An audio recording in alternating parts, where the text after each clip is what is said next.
दोस्तों आज हम लोग बात करेंगे पैराडाइम के बारे में। पैराडाइम होता क्या है? आप जितनी भी इंसिडेंट आपके लाइफ में होते हैं उन्हें आप कैसे देखते हैं, वो चाहे अच्छा हो या बुरा हो, आप किस तरीके से देखते हैं उन चीज़ों को, कैसे उन्हें परसीव करते हैं, कैसे उसे अंडरस्टैंड करते हैं, कैसे समझते हैं या अपने अंदर कैसे उसको लेकर आते हैं।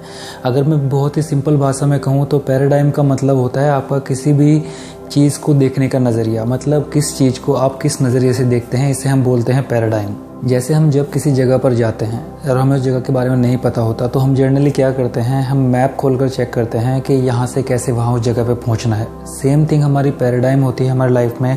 हमारा देखने का नज़रिया ये हमें बताता है कि हम लाइफ में किस डेस्टिनी पे, किस जगह पर पहुँचने वाले हैं, क्योंकि जिस तरीके से आप चीज़ों को देखते हैं वही डिसाइड करती है आपके फ्यूचर को।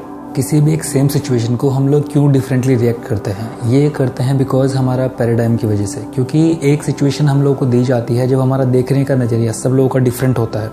तभी आपने देखा होगा कि किसी भी एक सिचुएशन में जब कोई भी चीज़ होती है तो सब लोग क्या करते हैं, डिफरेंट एडवाइस देते हैं। क्यों ऐसा होता है? क्योंकि उन सब लोगों का पैराडाइम डिफरेंट होता है, उस चीज़ को देखने का नज़रिया डिफरेंट होता है। तभी आप लाइफ में कभी कंफ्यूज भी हो जाते हैं कि यार मुझे क्या करना चाहिए, क्योंकि जब आप किसी कोर्स के किसी चीज़ के करने के बारे में सोचते हैं तो हर आदमी आपको डिफरेंट तरीके से एडवाइस देता है। वो कोई भी आपको गलत एडवाइस नहीं देता, क्योंकि उसका उस चीज़ को देखने का नज़रिया डिफरेंट होता है, इसलिए वो अपने नज़रिए से किसी चीज़ को आपको बताता है। देखिए हमारा जो पैराडाइम होता है, हमारे पैराडाइम से ही हमारा जो एटीट्यूड है और हमारा बिहेवियर है वो जनरेट होता है। क्योंकि आप सोच कर देखिए, जब हम चीज़ों को किसी नज़रिए से देखते हैं तो ऐसा ही हम लोग सोचते हैं उसके बारे में, तो ऐसा ही हमारा एटीट्यूड बन जाता है और ऐसा ही हमारा बिहेवियर होता है। और जब हमारा एटीट्यूड और बिहेवियर किसी चीज़ के बारे में कुछ बन जाता है तो हम ऐसा ही हम सोचने लगते हैं और फिर उसके बाद में हम ऐसा ही रिएक्ट करने लगते हैं। इसलिए कहते हैं हमेशा कि पॉजिटिव सोचो, पॉजिटिव एटीट्यूड रखो किसी चीज़ के बारे में। वहाँ बात की जाती है कि अपने नज़रिए को, अपने देखने के नज़रिए को, किसी भी चीज़ को, उसको पॉजिटिव वे में रखिए।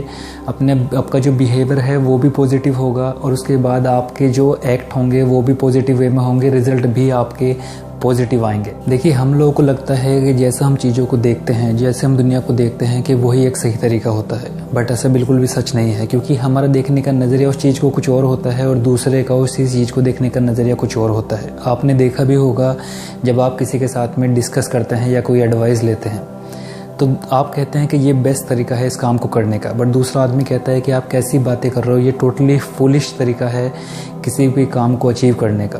तो ये डिपेंड करता है कि आपका पैराडाइम क्या है आपका उस चीज़ को लेकर। क्योंकि जो पैराडाइम शायद आपका है उस चीज़ को लेकर, दूसरे का बिल्कुल उसके अपोजिट होता है और उसे लगता है कि तुम फालतू की बात कर रहे हो, इस चीज़ से कोई रिजल्ट निकलने ही नहीं वाला। तो इस बात से मैं खाली इतना समझाना चाहता हूँ आप लोगों को कि कोई भी आदमी दुनिया में गलत नहीं होता। हम कहते हैं कि ये गलत है, ये गलत है, कोई भी गलत नहीं होता। किसी भी सेम चीज़ को हमारा जो देखने का नज़रिया होता है वो अलग होता है और इसलिए हमारी सोच एक दूसरे के साथ नहीं मिलती। तो दोस्तों ये ज़रूरी नहीं कि आप अपनी जगह सही है, क्योंकि शायद सामने वाला भी सही हो सकता है। आपके नज़रिए से जो चीज़ सही है शायद वो दूसरे के नज़रिए से बिल्कुल सही ना हो। तो इसलिए कभी मत सोचिए कि दूसरा आदमी मेरे लिए सूटेबल काम नहीं कर रहा है या मेरे बारे में अच्छा नहीं सोचता, क्योंकि उसका दूसरे देखने का नज़रिया अलग है आपसे, इसलिए उसको सारी चीज़ें आपसे डिफरेंट लगती है। तो कभी भी आपके माइंड में ऐसा कुछ आता है कि ये आदमी मेरी केयर नहीं करता, मेरे बारे में नहीं सोचता, आप हमेशा अपने माइंड में रखिए कि उसका देखने का नज़रिया चीज़ों का अलग है आपसे। तो इसी के साथ मिलते हैं नई वीडियो के साथ में। Till then take